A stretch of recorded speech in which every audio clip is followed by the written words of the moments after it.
Hello દોસ્તો, good morning. Previous લેક્ચરમાં આપણે લોકો વીએસસી પીઆર સિદ્ધાંતના આધારે ઘણા બધા અણુઓના આકાર ભણેલા. એમાં ઘણા બધા અણુ લીધેલા. અણુના મધ્યસ્થ પરમાણુ પાસે અબંધકારક ઇલેક્ટ્રોન યુગ્મ હાજર હોય તેવા અણુના આકાર, અને બીજા ભણેલા મધ્યસ્થ પરમાણુ પાસે અબંધકારક ઇલેક્ટ્રોન યુગ્મ હાજર ન હોય તેવા અણુના આકાર. ઓકે दोस्तों, आज આપણે લોકો ભણીએ છીએ સંયોજકતા બંધનવાદ. સંયોજકતા બંધનવાદ અને શોર્ટમાં આપણે લોકો કહેશું વીબીટી. શોર્ટમાં કહેશું વીબીટી. बराबर है। संयोजकता बंधनवाद ने दोस्तों शॉर्ट में शू कहवाय? Valence valence bond theory. Valence bond theory VBT. VBT 4 गुण में पूछाई सके तेवो प्रश्न है दोस्तों. लुईस બંધારણ છે એ અણુઓના આકાર દોરવા માટે પૂરતો છે, બરાબર, પણ બહુપરમાણુય અણુના આકાર સમજાવી શકતો નથી. વીએસસીપીઆર સિદ્ધાંત પણ એની પણ અનુપ્રયોગો છે એ મર્યાદિત છે, બરાબર છે.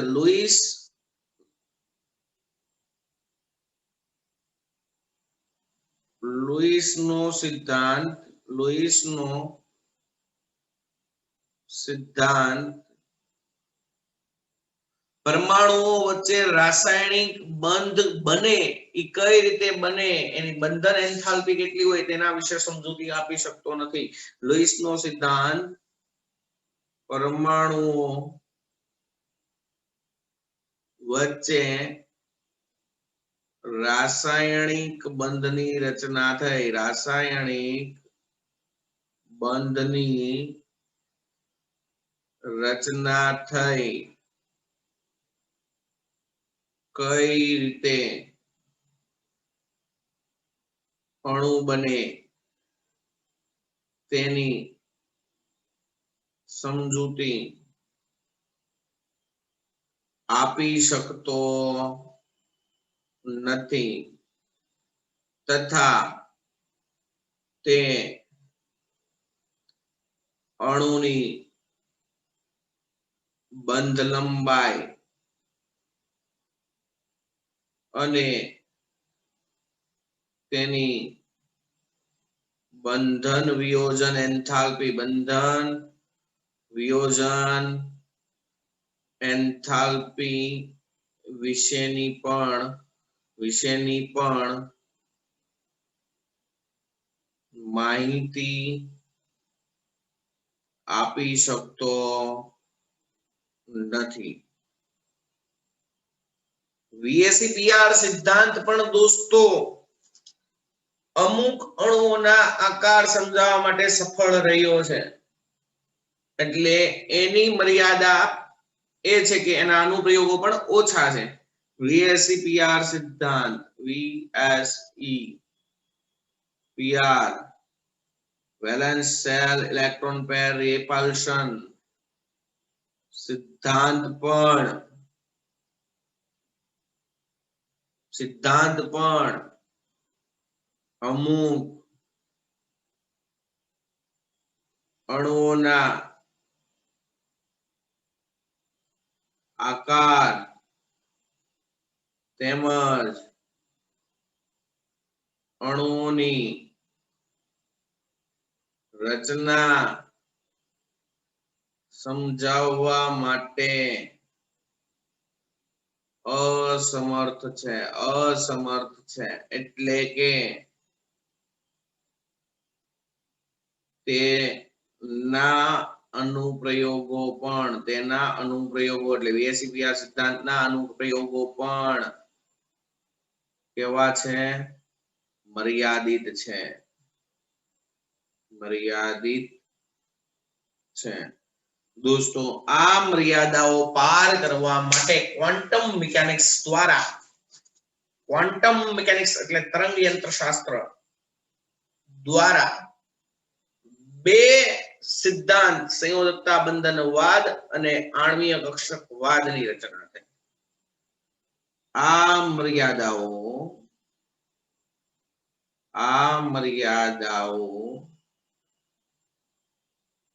પાર કરવા માટે કઈ કઈ મર્યાદા કે અણુની રચના કઈ રીતે થાય અને અણુની બંધ લંબાઈ કેટલી હોય, અણુની બંધન ઉર્જા કેટલી હોય, તેના આકાર કેવા હોય, આ બધી જ મર્યાદાઓ પાર કરવા માટે તરંગ યંત્રશાસ્ત્ર એટલે ક્વોન્ટમ મિકેનિક્સ દ્વારા નીચેના બે વાદ કહેવાય, સંયોજકતા બંધનવાદ ને આણ્વીય કક્ષકવાદ, બે વાદ નો અભ્યાસ કરવામાં આવે છે। કયા કયા બે વાદ? તો કે એક વીબીટી ને કહેવાય વેલેન્સ બોન્ડ થિયરી, ગુજરાતીમાં થાય સંયોજકતા બંધનવાદ। બીજી MOT મોલેક્યુલર ઓર્બિટલ થિયરી, એને કહેવાય આણ્વીય કક્ષકવાદ। સંયોજકતા બંધનવાદ અને આણ્વીય કક્ષકવાદ, બરાબર? ઓકે, હવે દોસ્તો આપણે ભણવાનું છે સંયોજકતા બંધનવાદ। આપણને કમ્પ્લીટલી સંયોજકતા બંધનવાદ વિશે માહિતી આપે તો આપણે લખવાનું શરૂઆત અહીંયાથી કરવાનું, બરાબર છે? તો મારે તમને આખું સમજાવવું પડે કે શું કામ આની જરૂર પડી, પણ તમારે લખવાની 4 માર્કમાં પ્રશ્ન પૂછે તોય તે સંયોજકતા બંધનવાદ પૂછાય, વીબીટી વેલેન્સ બોન્ડ થિયરી, એટલે તમારે લખવાની શરૂઆત અહીંયાથી કરવાની, બરાબર છે દોસ્તો? વેલેન્સ બોન્ડ થિયરી નામ ઉપરથી જ ખબર પડે કે સંયોજકતા બંધનવાદ શું છે? અલગ અલગ પરમાણુઓના સંયોજકતા એટલે કે બાહ્યતમ કક્ષકો હોય, એ બાહ્યતમ કક્ષાની કક્ષકો છે એનું સંમિશ્રણ થાય અને અણુ વચ્ચે બંધ બને। જો પરમાણુ વચ્ચે બંધ બને, સોરી, ઈસવીસન 1972 માં વૈજ્ઞાનિકો હિટલર અને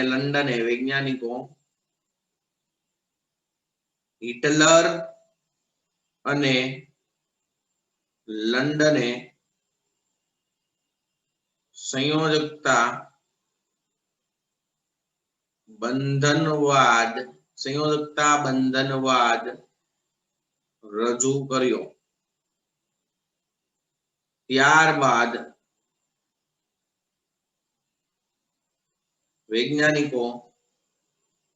વૈજ્ઞાનિકો પાઉલિંગ અને સ્લેટરે તેનો વિકાસ કર્યો, એટલે વિકસિત સ્વરૂપે રજૂ કર્યો, તેનો વિકાસ કર્યો। રજૂ કોણે કર્યો તો?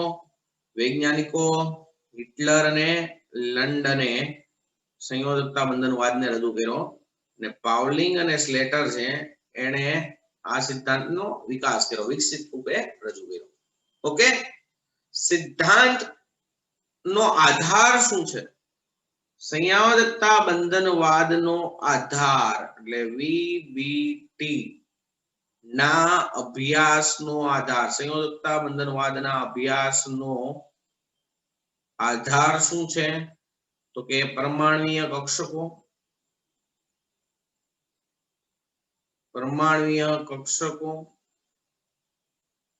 ત્યારબાદ સંયોજકતા કોષમાં રહેલા ઇલેક્ટ્રોન, સંયોજકતા કોષમાં રહેલા ઇલેક્ટ્રોન, ત્યારબાદ પરમાણ્વીય કક્ષકોનું સંમિશ્રણ, પરમાણ્વીય કક્ષકોનું સંમિશ્રણ અને બંધ લંબાઈ અને બંધ ઊર્જા. VBT ના અભ્યાસનો આધાર એટલી વસ્તુ છે. પરમાણુય કક્ષકો, પરમાણુય સંયોજકતા કોષમાં રહેલા ઇલેક્ટ્રોન, પરમાણુય કક્ષકોનું સંમિશ્રણ અને બંધ લંબાઈ અને બંધ ઊર્જા. સિદ્ધાંત શું કહેવા માંગે દોસ્તો? નામ ઉપરથી જ ખબર પડે. સંયોજકતા બંધનવાદ એટલે આ બે પરમાણુ હોય, આ એક પરમાણુ છે, આ એનું કેન્દ્ર છે અને આ સંયોજકતા કક્ષા છે, છેલ્લી કક્ષા. આ બીજો પરમાણુનું કેન્દ્ર, બરોબર, અને આ બીજા પરમાણુની શું છે? કક્ષા છે. ચાલો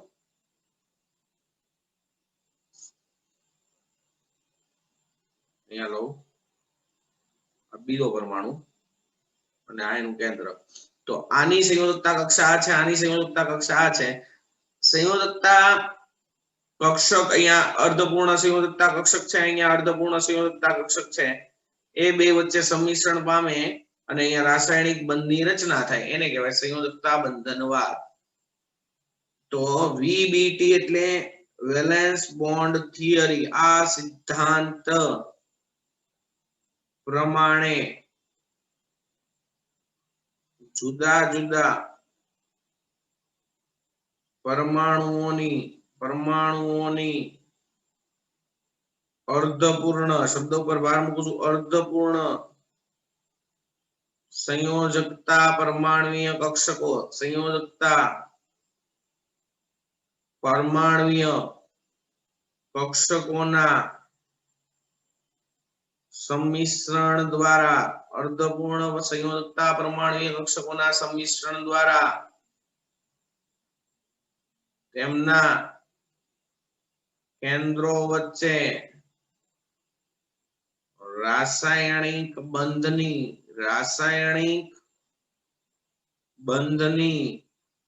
રચના થાય છે. સંયોજકતા બંધનવાદનો મૂળ હેતુ શું? તો કે અલગ અલગ પરમાણુ હોય એની સૌથી બહારની કક્ષાની અર્ધપૂર્ણ કક્ષકો હોય, ઈ કક્ષકો વચ્ચે સંમિશ્રણ થાય અને આ બે પરમાણુના કેન્દ્ર વચ્ચે રાસાયણિક બંધ બને. That's all. બરાબર છે. સંયોજકતા બંધનવાદ સમજવા માટે આપણે હાઇડ્રોજન અણુની રચના સમજશું. બરાબર છે. હાઇડ્રોજન અણુની રચના સંયોજકતા બંધનવાદ દ્વારા આપણે સમજીએ તો કેવી થાય દોસ્તો? તો જોઈ લઈએ કેવી થાય. બરાબર, ચલો.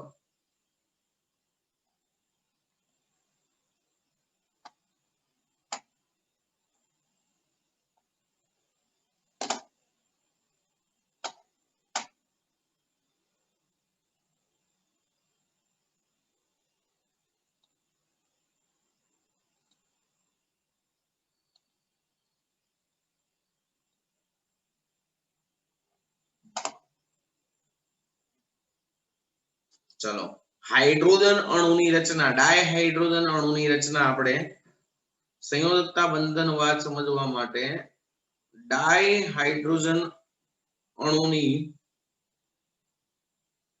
રચના સમજીએ છીએ. કોના દ્વારા? સંયોજકતા બંધનવાદ. તો દોસ્તો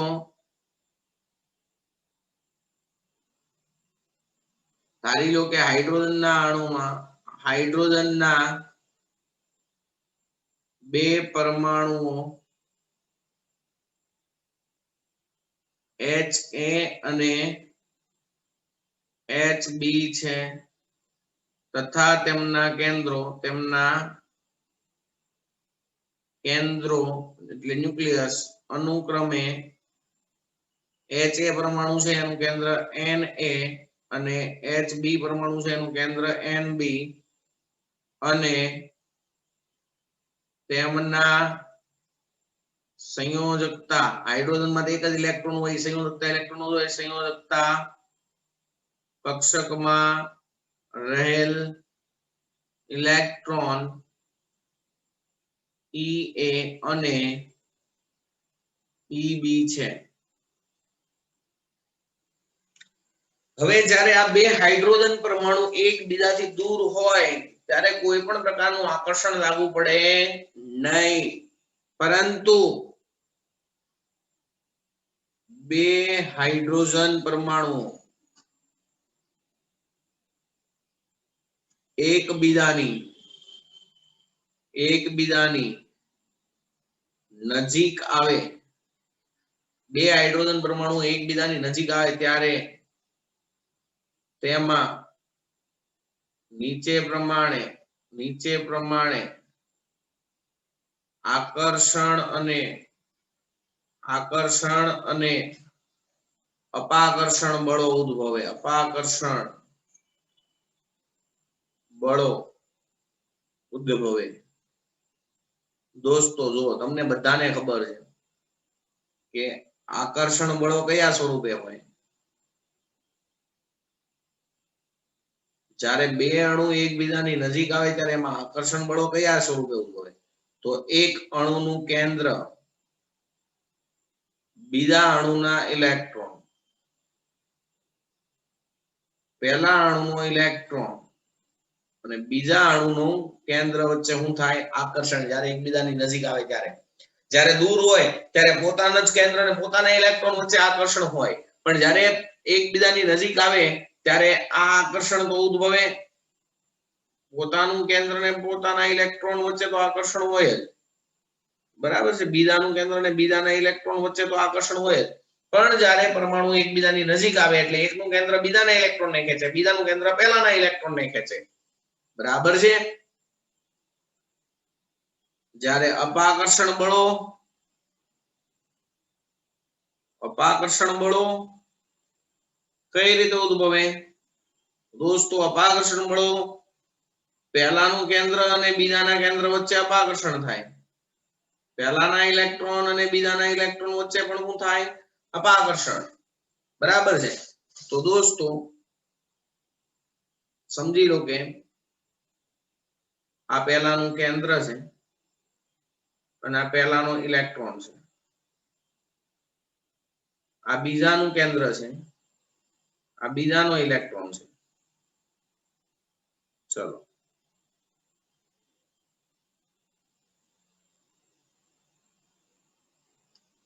NB છે તો અહીંયા મારે B લેવાનો ને, EB.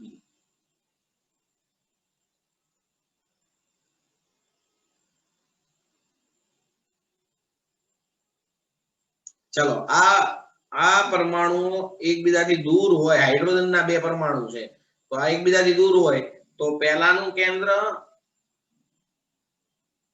અને બીજાનો પહેલાના ઇલેક્ટ્રોન વચ્ચે શું થાય? આકર્ષણ. That's all. બીજાનું કેન્દ્ર અને બીજાના ઇલેક્ટ્રોન વચ્ચે પણ શું થાય? આકર્ષણ. પણ જ્યારે એકબીજાની નજીક આવે એટલે પહેલાનું કેન્દ્ર અને બીજાના ઇલેક્ટ્રોન વચ્ચે આકર્ષણ થાય એટલે એકબીજાની નજીક ખેંચાય. બીજાનું કેન્દ્ર અને પહેલાના ઇલેક્ટ્રોન વચ્ચે આકર્ષણ થાય એ પણ એકબીજાની નજીક ખેંચાય. જ્યારે બંનેના કેન્દ્રો વચ્ચે અપાકર્ષણ થાય, બંનેના કેન્દ્રો વચ્ચે અપાકર્ષણ થાય, બંનેના ઇલેક્ટ્રોન વચ્ચે પણ થાય અપાકર્ષણ થાય, બરાબર છે. તો દોસ્તો પ્રયોગો એવું સૂચવે છે કે જ્યારે બે પરમાણુઓ એકબીજાની નજીક આવે, જ્યારે બે પરમાણુઓ એકબીજાની નજીક આવે ત્યારે મારા વાલા વિદ્યાર્થી મિત્રો તેમની વચ્ચે આકર્ષણ બળો અને અપાકર્ષણ બળો બંને ઉદ્ભવે અને આકર્ષણ બળોની માત્રા અપાકર્ષણ બળોની માત્રા કરતા વધારે હોય છે. પ્રયોગો દ્વારા સાબિત થયેલ છે કે જ્યારે બે હાઇડ્રોજન પરમાણુ એકબીજાની નજીક આવે ત્યારે આકર્ષણ બળોની માત્રા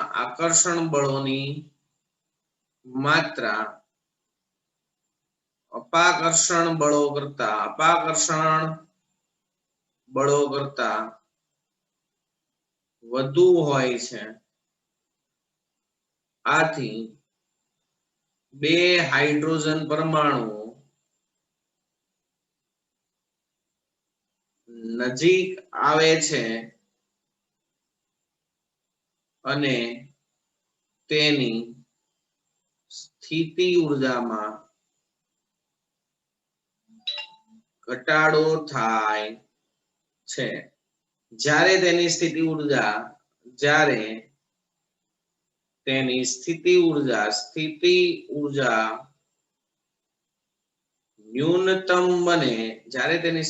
ન્યૂનતમ બને ત્યારે બે હાઇડ્રોજન પરમાણુના કેન્દ્ર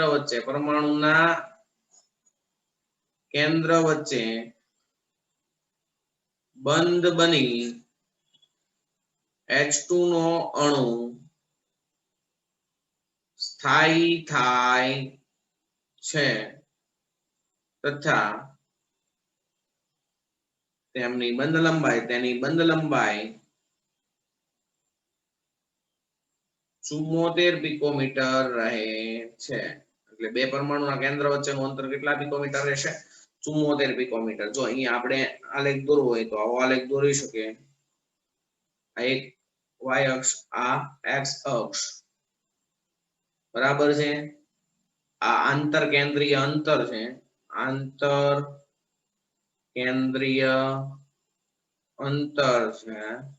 અહીંયા ઉર્જા છે, બરાબર છે. સ્થિતિ ઉર્જા જો તો સ્થિતિ ઉર્જા લઈએ. ચલો સ્થિતિ ઉર્જા છે તો સ્થિતિ ઉર્જા વિરુદ્ધ આંતર કેન્દ્રીય અંતરનો આલેખ દોરીએ તો સમજી લો કે આ જે પોઈન્ટ છે, આ પોઈન્ટ ત્યાં સ્થિતિ ઉર્જા છે -435.8 કિલોજૂલ. તો શું થાય? આ બે પરમાણુઓ એકબીજાથી દૂર હોય ત્યારે તેમની વચ્ચે સ્થિતિ ઉર્જા તો 0 જ હોય. જ્યારે આ પરમાણુ એકબીજા નજીક આવે એટલે સ્થિતિ ઉર્જા ઘટે. એક સમય એવો આવે કે સ્થિતિ ઉર્જા નું મૂલ્ય ન્યૂનતમ થાય ત્યારે દોસ્તો અહીંયા સ્થિતિ ઉર્જાનું મૂલ્ય ન્યૂનતમ થાય ત્યારે હાઇડ્રોજન ના વચ્ચે બંધ રચના થાય. બરાબર છે. ચલો અને પછી બહુ જ નજીક વહી જાય, બે હાઇડ્રોજન પરમાણુ ખૂબ જ નજીક વહી જાય તો પછી એના કેન્દ્ર વચ્ચે શું થાય? અપાકર્ષણ થાય. અપાકર્ષણ થવાના કારણે સ્થિતિ ઉર્જા પાછી વધી જાય. આ પ્રકારનો આલેખ આવે. એની પ્રોબ્લેમ અહીંયા H2 નો અણુ સ્થાયી હોય. હવે એની સ્થિતિ ઉર્જા થઈ ગઈ એટલી -435.8 કિલોજૂલ પ્રતિ મોલ. તો તમારે હાઇડ્રોજનના બે પરમાણુને છૂટા પાડવા હોય તો એટલી મિનિમમ ઉર્જા આપવી પડે. એટલે હું એમ કહી દઈશ હાઇડ્રોજન અણુની બંધન વિયોજન એન્થાલ્પી. કેમ તો કે બે હાઇડ્રોજન પરમાણુ એકબીજા સાથે જોડાય અને H2 નો અણુ બને ત્યારે એટલી ઉર્જા મુક્ત થાય. એને કહેવાય તેની બંધન વિયોજન એન્થાલ્પી. બરાબર છે. 435.8 કિલોજૂલ પર મોલ. બે હાઇડ્રોજન પરમાણુ એકબીજા સાથે જોડાય ને 1 મોલ H2 બને ત્યારે 435.8 કિલોજૂલ જેટલી ઉર્જા મુક્ત થાય. એટલે તો H2 નો અણુ સ્થાયી હોય. તમને બધાને ખબર છે બંધ નિર્માણની પ્રક્રિયા ઉષ્માક્ષેપક છે, બંધ તોડવાની પ્રક્રિયા ઉષ્માશોષક છે. તો H2 ના અણુ તોડવું હોય તો પાછી એટલી ઉર્જા આપવી પડશે. બોલો કઈ પ્રોબ્લેમ? તો આખી થિયરીનો નિચોડ શું છે? નિચોડ એવું કહેવા માંગે છે તમારે આ થિયરી નો મેન નિચોડ લખી દેશો તોય ચાલશે. બહુ સિમ્પલ લેંગ્વેજમાં પહેલા સમજી લો પછી લખવાનું આ જ મેથડમાં કે સંયોજકતા બંધનવાદ એટલે જુદા જુદા પરમાણુઓની સંયોજકતા કક્ષકોના સંમિશ્રણ દ્વારા તેમની વચ્ચે રાસાયણિક બંધનું નિર્માણ. સંયોજકતા બંધનવાદ એટલે જુદા જુદા પરમાણુઓની સંયોજકતા કક્ષકોના સંમિશ્રણ દ્વારા તેમની વચ્ચે રાસાયણિક બંધનું નિર્માણ. ઓકે, ચલો હવે સંયોજકતા બંધનવાદ આપણે હાઇડ્રોજન અણુના નિર્માણમાં સમજ્યા કે ભાઈ બે હાઇડ્રોજન અણુ ક્રમે એક Ha છે અને એક Hb છે. Ha નું કેન્દ્ર Na છે અને એમાં રહેલો ઇલેક્ટ્રોન Ea છે. Hb નું કેન્દ્ર Nb ને એમાં રહેલો ઇલેક્ટ્રોન Eb છે. જ્યારે આ પરમાણુ એકબીજાથી દૂર હોય ત્યારે એની સ્થિતિ ઊર્જા 0 જેટલી હોય, બરાબર છે. હવે આ ત્યારે એમાં આકર્ષણ બળો ખાલી પોતાના કેન્દ્ર અને પોતાના ઇલેક્ટ્રોનના હોય. પણ જ્યારે આ પરમાણુ એકબીજાની નજીક આવે એટલે પોતાનું કેન્દ્ર પોતાના ઇલેક્ટ્રોન તો આકર્ષણ હતા જ, પણ પોતાનું કેન્દ્ર ને બીજાનું કેન્દ્ર અને પહેલાના ઇલેક્ટ્રોન વચ્ચે આકર્ષણ થાય. બેયના કેન્દ્ર વચ્ચે અપાકર્ષણ ને બેયના ઇલેક્ટ્રોન વચ્ચે અપાકર્ષણ. પ્રયોગો એવું સૂચવે છે કે આ અણુઓ નજીક આવે, પરમાણુઓ નજીક આવે ત્યારે આકર્ષણ બળોની માત્રા અપાકર્ષણ બળોની માત્રા કરતા વધુ હોય, એટલે પરમાણુઓ વધુ નજીક આવે. જેમ જેમ નજીક આવે એમ એની સ્થિતિ ઊર્જા ઘટતી જાય. જ્યારે એની સ્થિતિ ઊર્જાનું મૂલ્ય ન્યૂનતમ થાય, ત્યારે તે બે પરમાણુ વચ્ચે રાસાયણિક બંધની રચના થાય, ખબર પડે છે. અને ત્યારે કંઈક ઊર્જા મુક્ત થાય એટલે એ હાઇડ્રોજનનો અણુ સ્થાયી છે. પડી ખબર? હવે હાઇડ્રોજનના પરમાણુ બે પરમાણુ વચ્ચે રાસાયણિક બંધની રચના થાય, તેમની વચ્ચેનું અંતર 74 પિકોમીટર હોય અને આ બંધ તોડવા માટે 435.8 કિલોજૂલ ઊર્જાની જરૂર પડે, જેને કહેવાય તેની બંધન વિયોજન એન્થાલ્પી. આશા રાખું છું દોસ્તો તમે આ સવાલને સારી રીતે લખી શકશો. હરિઓમ.